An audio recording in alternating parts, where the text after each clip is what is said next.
going to share with you a quad stretch today. So we've done quite a few lower body exercises recently. I think a quad stretch is really important. It does involve balance, so a little bit of core activity, and it does involve ideally not pushing out to the side, so a little bit of gluteus medius activity as well, so the muscle that we've worked with the leg abduction a few clips ago, and making sure that we don't fall out the side on the single leg squat. So a really good muscle for hip stability also. So nice and tall, picking up one foot and popping your knees together and the heel towards the butt, as you can see here. What we don't want is the knee forward, we want the knees back, nice and together. You can hold onto a wall or a chair. You should feel the stretch down the front of the leg here. It helps to look at something that's not moving if you're balancing. And again, we don't want to push out the side here, up nice and tall, so we're not promoting lengthened, weaker gluteus medius muscles. So a really great stretch. There's 4 quad muscles, which is why we have to put the knees together. You can even try this. If you bring the knee in front, you should find that the stretch decreases. The optimal stretch is knees together. Now some people might say, well, I don't have the flexibility to do that. There's no way in a million years am I going to be able to reach my foot.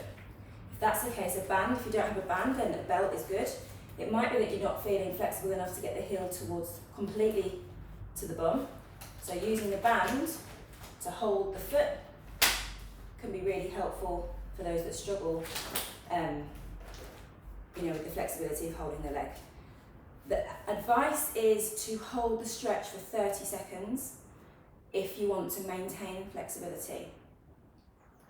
Less than 6 seconds is pointless. It's not actually a stretch because it takes that long for your brain to tell your body that this is a stretch and not a tear happening, so it allows you to relax into the stretch. So 30 seconds if you want to maintain flexibility.